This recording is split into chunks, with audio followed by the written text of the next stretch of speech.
El 28 de abril de 2025, a las 12:33 del mediodía, un instante que parecía tan cotidiano como cualquier otro, la vida en la península ibérica se detuvo. En menos de 5 segundos, más de 15 gigavatios de energía desaparecieron del sistema eléctrico, equivalentes a casi el 60% del consumo instantáneo. El fenómeno, descrito por ingenieros y técnicos como un cero energético, no se parecía a nada vivido en Europa en las últimas décadas. La electricidad, ese pulso invisible que sostiene la modernidad, dejó de latir de golpe. Calles enteras se oscurecieron en plena hora punta. Trenes se detuvieron en mitad de sus trayectos, aviones retrasaron aterrizajes y hospitales cambiaron a protocolos de emergencia. El tiempo, en apariencia, siguió corriendo, pero la civilización tecnológica quedó suspendida, como si alguien hubiera accionado un interruptor que nadie sabía que existía. Lo primero que apareció fue el desconcierto. Madrid, Barcelona, Lisboa y Oporto quedaron convertidas en escenarios extraños, donde el ruido habitual del tráfico se apagó casi por completo. En los cruces más transitados, los semáforos muertos provocaron un caos inmediato. Conductores atrapados en embotellamientos, claxones inútiles y calles que, en cuestión de minutos, pasaron del orden regulado al desorden absoluto. En los edificios, miles de ascensores se bloquearon entre pisos, dejando atrapadas a personas que golpeaban las puertas, presas del pánico y de la falta de información.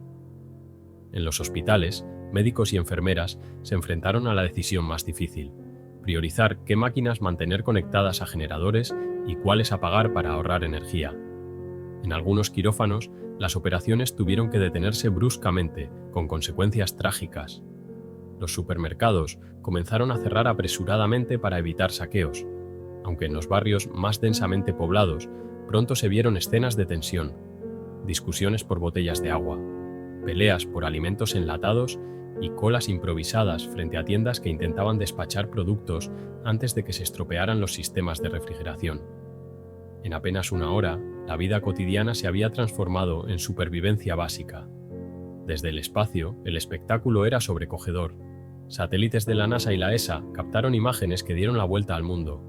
La península ibérica completamente apagada, como si hubiese desaparecido del mapa. Solo algunos puntos aislados brillaban débilmente, correspondientes a bases militares, centrales térmicas aisladas o generadores de emergencia. En contraste, Francia, Italia y el resto de Europa seguían iluminados, lo que hacía aún más inquietante la visión.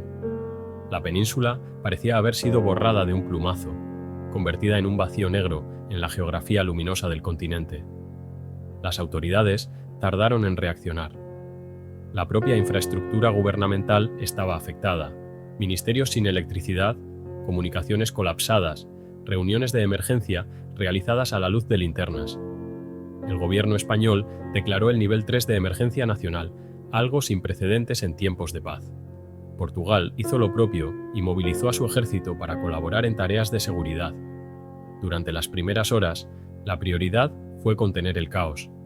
La policía se desplegó en calles y estaciones para evitar disturbios, mientras se activaban convoyes de camiones cisterna para garantizar agua potable en ciudades donde las bombas eléctricas habían dejado de funcionar.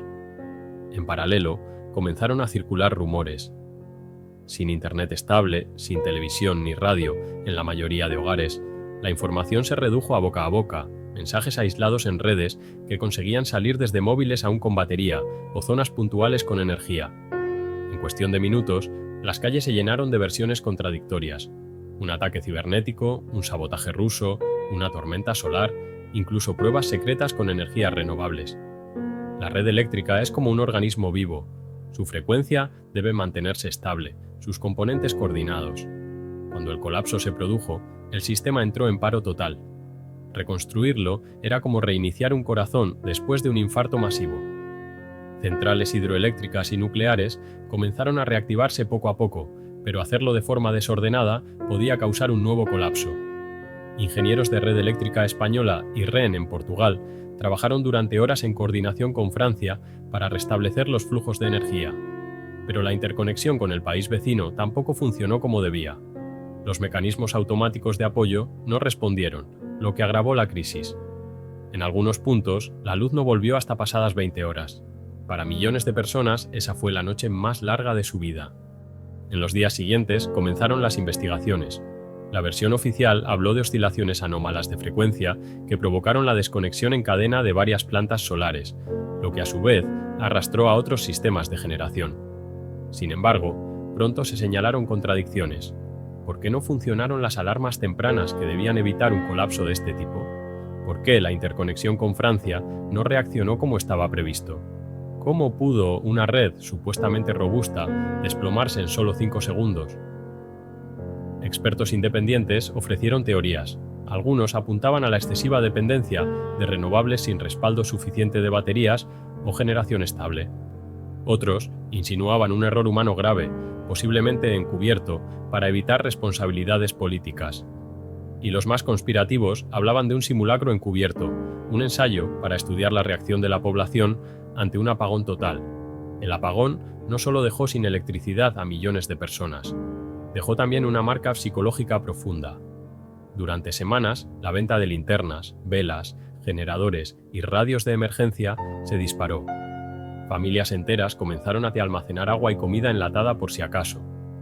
Las aseguradoras reportaron miles de reclamaciones por alimentos echados a perder, electrodomésticos dañados y pérdidas económicas. Las empresas tecnológicas reconocieron que habían sufrido uno de los mayores cortes de conectividad de la historia europea. Y el sector financiero tembló. Durante horas, los cajeros automáticos no funcionaron y millones de transacciones quedaron suspendidas. El suceso también abrió un debate político feroz.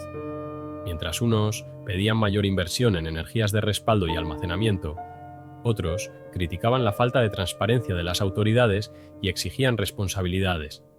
Meses después, las respuestas oficiales seguían siendo insuficientes. Algunos informes fueron declarados confidenciales y nunca llegaron a la opinión pública. Cada explicación técnica parecía dejar más preguntas abiertas que respuestas cerradas. El apagón del 28 de abril de 2025 no solo fue un fallo eléctrico, fue un espejo de las vulnerabilidades de la sociedad moderna. Un recordatorio de que todo aquello que consideramos garantizado, luz, agua, transporte, comunicación, puede desaparecer en cuestión de segundos. Y sobre todo, dejó flotando una duda inquietante. ¿Fue un accidente o el primer aviso de algo mucho mayor? El gran apagón ibérico sigue siendo un enigma. Tal vez nunca sepamos la verdad completa, o quizá las piezas ya estén ahí, esperando a que alguien las una. Lo que está claro es que aquel día cambió para siempre la percepción de nuestra propia fragilidad. Ahora la pregunta es, ¿podría volver a ocurrir? ¿Estamos realmente preparados para un apagón global? ¿Qué harías tú si mañana todo quedara a oscuras? Déjame tu opinión en los comentarios, comparte tus teorías y no olvides suscribirte para no perderte los próximos episodios donde seguiremos desentrañando misterios como este. Porque lo único más inquietante que un apagón es no hacerse las preguntas correctas.